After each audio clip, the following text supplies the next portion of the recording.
सबसे पहले तो मैं भारतीय जनता पार्टी के आला कमान को बहुत बहुत साधुवाद देता हूं, आभार व्यक्त करता हूं कि राव राजेंद्र सिंह जी को प्रत्याशी बनाया। 2009 में भी प्रत्याशी बनाया था, मगर हम जब पाले के दूसरी तरफ थे। दोस्ती तो थी, मगर वो समय ऐसा था। तो आज मैं भी सौभाग्यशाली मानता हूं कि मोदी जी की आज देश को जरूरत है।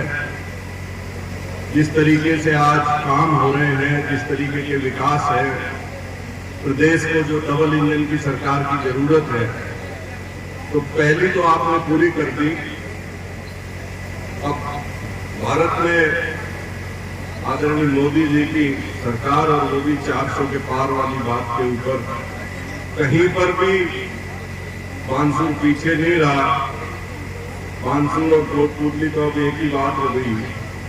बहुत जल्दी समय आएगा, इसके लिए विकास प्राधिकरण और दूसरी चीजें हम मिल बैठ करके यहाँ जो विकास की गति है उसको और तेजी आएगी। नहर के पानी के लिए आपके आगे भाई हंसराज जी ने पूरा बता ही दिया, और राव साहब जब लगेंगे साथ तो निश्चित तौर पर बहुत सी योजनाएं हैं जो हमारे यहाँ पीछे थे, वो हम आगे आएंगे। और आने वाले समय में मुझे बड़ा लगता था जब कभी नीमराना से निकलते थे और शाम के समय जो बत्तियां दिखती थी और जो औद्योगिकरण दिखता था, जब मैं बानसूर रोड पे या अपना कोटपुतली डावला रोड को देखते थे तो कहीं ना कहीं हम लगता था कि हम पीछे हैं। तो आज भगवान की दुआ से कोटपुतली जिले के अंदर नीमराना इंडस्ट्री एरिया भी आ गया, और वो समय दूर नहीं जब बानसूर और कोटपुतली एक औद्योगिक जिले के रूप में पूरे राजस्थान में सबसे अग्रणी होगा। इस सब चीज को कार्य रूप देने के लिए हमें एक विद्वान आदमी की आवश्यकता है आज के दिन, जो हमारी बात भारत की लोकसभा में जाकर के रख के, जो सर्वोच्च जो हमारा लोकसभा है वहां हमारी बात रख सके। और उस बात को रखने का मैं आपको बताता हूं, 2013 में मैं विधायक बना था पहली बार। हम विपक्ष में थे, आदरणीय राव साहब उस समय विधानसभा के उपाध्यक्ष थे। हम नए थे, राव साहब के पास जाते थे, दोस्ती थी हमारी, मगर सबसे बड़ा जो इनमें था कि ये बताते थे कि भाई हमें कैसे प्रश्न लगाने हैं, कैसे अपनी बात विधानसभा में रखनी है। और विपक्ष में होते हुए जब मौका लगता था हमारी बात रखने के लिए,